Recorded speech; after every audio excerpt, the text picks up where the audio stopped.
Okay, so getting back into our coverage over the X-Men, we do pick up with the Astonishing X-Men issue number 4. Now, in our last video, I had discussed the whole idea that we're getting to the point where we're going to wrap up our coverage over this event. And so all the different X books that came out for this event are beginning to get wrapped up because they only had 4 issues except for X Universe. So again, we're getting to the very end for the whole Age of Apocalypse storyline in the 1990s. Now, with that being said, picking up with the Astonishing X-Men issue number 4, we're picking up with Blink just going on a rampage, fighting against Holocaust. Now remember, Holocaust is the son of Apocalypse, but the reason why you have Blink just going on a rampage because of the supposed death of Sabretooth. Because at the end of our last video,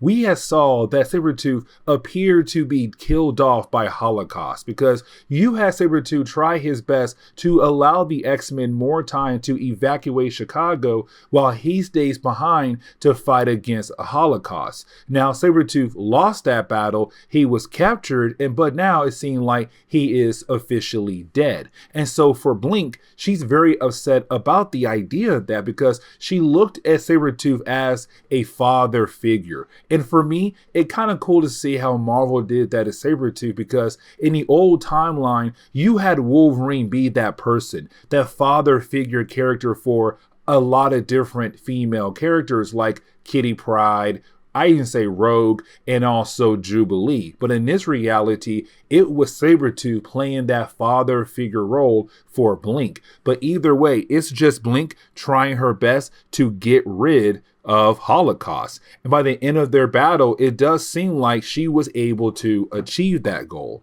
Now, let's not forget that when it came to Age of Apocalypse, you had 2 different X-Men teams. You had the Astonishing X-Men, you had the Amazing X-Men. The Astonishing X-Men really did focus more on Rogue as she tries her best to stop Holocaust from killing off all the people in Chicago. And so while you have Blink fighting against Holocaust, the rest of Rogue's team is fighting against the different forces of Holocaust. Now, I want to shift our focus over to Morph because in our last video, you had Sunfire ask Morph like, hey, why can you ever be serious? And for Morph, he loves the idea of just want to make sure that when he dies, he can die with a smile. And so it's more saying like, I do what I do as a way to make things easy for me to process, but I don't want to die angry. I don't want to die mad at the world. I want to die with a smile on my face. That is why I never take anything serious at all. But right now, it's Morph kind of showing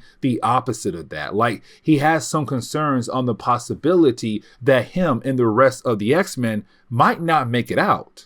But now we have to jump over to Magneto. Now for Magneto, we have to remember that he has been captured by Apocalypse back in Amazing X-Men issue number 3. But here's the problem, because Magneto was not the only one to be captured by Apocalypse. You also had Bishop get captured by Apocalypse as well. And so for Magneto's plan, it could potentially fall apart with Bishop now being captured, because Bishop was supposed to go back in time to make sure that this reality never comes into existence. But the problem is right now is that Bishop is being held as a prisoner by Apocalypse, but at a different location away from Magneto. And so it does seem like Apocalypse might be able to win, but also you had Apocalypse do other things in other books to kind of make sure that he does not lose his empire. So this man truly believes that he's at the verge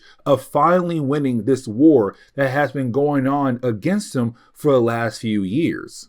But I want to jump over to Sunfire because you have Sunfire being able to finally get his dues. And what I mean by that is, for Sunfire, we had learned that he had to watch Japan get completely wrecked by the forces of Apocalypse. And so with that happening, for Sunfire, he has been waiting for the right time to just let loose and do some serious damage to the forces of Apocalypse. And so the Infinites, who were working with Holocaust at this facility are about to kill off a few humans who were going to be used at this facility for different types of experiments. But you do have Sunfire go out of his way to kill off those Infinites to allow those humans to once again be free. Now, the rest of issue number 4 for the Astonishing X-Men is really more of us just seeing Rogue and the rest of her X-Men team fighting against Holocaust. Now, for Holocaust, with him being one of the horsemen of Apocalypse, he's technically able to hold his own for a good while against Rogue's team. But like I said, just for a good while, because it does get to that point where you do have Holocaust begin to lose against Rogue's team. He's unable to continue on. Now, you do have Holocaust inform Rogue about the idea that her husband Magneto has been captured, but also Bishop as well. Now, here's the problem though, because we have no idea what happened to her son Charles. All we know is that the nanny tried its best to protect the child from the forces of Apocalypse. But either way, you do have Holocaust try to teleport Rogue and him over to the main base of Apocalypse. But at the very last second, you have Iceman appear. Because Iceman was sent there by Quicksilver to find Rogue and her team and bring her team back over to where his team is at so they can work together to hopefully save Magneto, but it also save Bishop. And so you have Iceman being able to grab Rogue before she does get teleported with Holocaust over to the main base of Apocalypse. But after doing that, we also learn that for Sabretooth, he is technically alive. And so this is a great moment for Blink. But the problem is right now, Magneto has been captured. Bishop has been captured. And so for Rogue, it's now time to go ahead and end the age of Apocalypse, which also leads into X-Men Omega. But we're still not done covering the last few books that lead into X-Men Omega. But now we have to jump over to Factor X. Now, Factor X is really more about the idea of Cyclops trying to break away from the side of Apocalypse. And technically, in issue number 3, we had saw Cyclops fully leave the side of Apocalypse, but unfortunately for Cyclops, he was captured by his brother Havoc, because in this reality, Havoc truly does hate his brother a lot. And the reason why, because when it came to Mr. Sinister in this reality, he did adopt both boys, but he did show more love, more favoritism over to Scott rather than to Alex. And so for Alex, he kind of felt like over the years that he had the right to be somewhere higher up than his own brother. But unfortunately, he was unable to reach those levels until now, because with him being able to catch Cyclops, you had Apocalypse say, okay, you know what? Havoc is now in charge of the pins, but also I want Havoc as a new commander to go out of his way to shut down the pins. And the reason why, because the pins were originally created by Mr. Sinister, where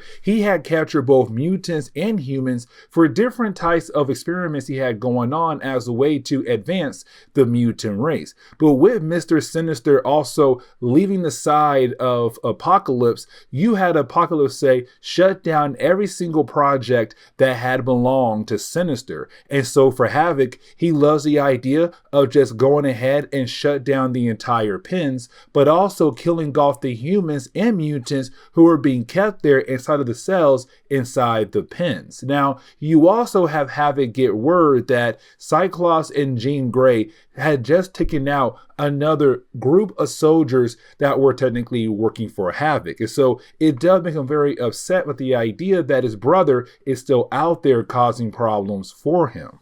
But now we have to jump over to Cyclops and Jean Grey. Now, for those two characters, there's something else I should possibly mention, that when it comes to Cyclops and Jean Grey, this issue right here does take place after X-Men issue number 4. In X-Men issue number 4, you had Cyclops and Jean Grey have a run-in with Nate Gray. Now, I told you guys in one of my earlier videos that I kind of want to keep Nate Gray and his X-Men books away from the other X books that were used for this event. And the reason why, because for Nate Gray, he does get teleported into the main Marvel universe once the entire event is wrapped up. But in X-Men issue number 4, you had Nate Gray, Cyclops, and Jean Grey meet up. And when they did, they felt some kind of connection, but it also gave Jean Grey powers a supercharge, which honestly is a great thing because when it came to pens, you have Mr. Sinister leave 6 brains behind of 6 different mutants who were psychics. And these brains were being used as a way to kind of calm the minds down of all the prisoners to make them believe that there's no way to escape from the pens. If they try, then most likely their brains will be shut down. And so for Cyclops and Jean Grey, their main goal is to go ahead and take those brains down to allow the prisoners the chance to escape. Now, while you have our 2 heroes heading over there, they're then confronted by the Bedlam brothers. Now, technically, the Bedlam brothers now work for Havoc, but originally they worked for Cyclops. But after you had Havoc say, hey, listen, we need to go ahead and kill off every single prisoner here at the pens, for the Bedlam brothers, they were not really down with the idea of killing off innocent people who were just being used for different types of experiments. So now the Bedlam brothers are going to help Cyclops and Jean Grey bring down Havoc and also the pens as well to allow the prisoners the chance to escape. But now we have to jump over to Club Heaven. Now, Club Heaven was technically being controlled by Angel, and this was neutral grounds, meaning that humans and mutants were not allowed to fight against each other inside the club. But here's the problem though. There were 2 spies in the club who worked at the club for the Human High Council, one being Karma and the other one being Scarlet. Now, for Scarlet, there is a bigger issue because for Scarlet, she had fallen in love with Havoc. And for Havoc, working for Apocalypse, that is a huge no-no. Mutants are not allowed to mix their genetics with human genetics, meaning that you're not allowed to have a child with a human. And so for Havoc, he has no idea that technically Scarlet is a spy, but also the possibility that she could be pregnant. Now for Angel, the reason why they're going to have a way to shut down his club, because again, 2 spies who worked for him at his club were technically working for the Human High Council. So they came here to shut down the club, but also to arrest Angel. But you have Angel being able to get away at the very last second. Now we do get a page where we do see the Bedlam brothers take on the Guthrie siblings, because the Guthrie siblings work for Havoc, who of course work for Apocalypse. Now for Sam Guthrie, you know him as Cannonball, but in this reality, he does work for Apocalypse. Now for his younger sister, not Paige, another sibling known as Elizabeth, she also works for Apocalypse as well. And she has the ability to change her size. Either way, you do have the 2 Bedlam brothers being able to easily take out the Guthrie siblings in a matter of seconds. But getting back over to Cyclops and Jean Grey, you have the 2 characters find the brain trust. And when they do, you have Jean Grey show off what she meant earlier, that thanks to Nate Gray, her powers were supercharged, where she was able to take on 6 different brains who are technically psychics and being able to kill them off. Now, it was one intense battle, but again, it kind of shows that her abilities have evolved. But it also shows that in this reality, Jean Grey has the potential to be a very powerful mutant if she has somebody in her corner who could have possibly trained her. Like in the old timeline, she had Charles Xavier. Unfortunately, in this timeline, she had nobody. She had Magneto, but Magneto cannot really train someone who is a psychic. But either way, with the brain trust now being gone, this begins the process of helping the prisoners break free and get away from this prison. But now we have to jump over to, well, Havoc. And for Havoc, it's him finding out that Scarlet was a spy for the Human High Council. So he can't believe the whole idea that the possibility of him being played by a spy. Like, was she ever truly in love with him? Now, she does try to explain she was, but at the same time, she was a spy.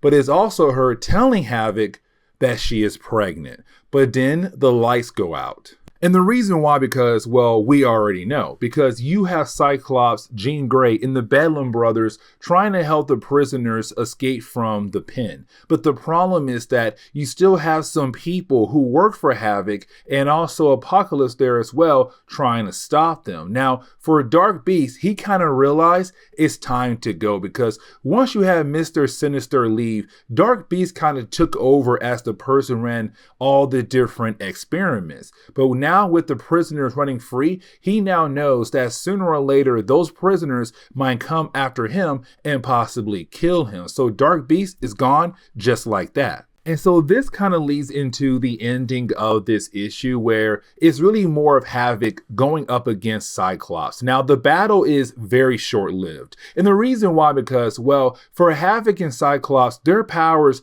don't work on one another. They cancel each other out. And so it does turn into a fist fight, where you do have Cyclops being able to just knock out his younger brother. Now, after doing that, we're kind of getting the hint here that for Cyclops and Jean Grey, in that short period of time they have spent together in the past and also right now, there is a possibility of Jean Grey now falling in love with Cyclops. Now, for Scott and Jean Grey, they both realize that they really can't sit down and explain how they feel for one another at the moment. And the reason why, because, well, they got some prisoners to help out. And so it's Cyclops and Jean Grey trying their best to lead the prisoners into a better place, somewhere away from Apocalypse. But let's not forget, they have to hurry up, because the Human High Council, they're planning on dropping nukes across North America. But with that being said, you also have Havoc get very upset with the idea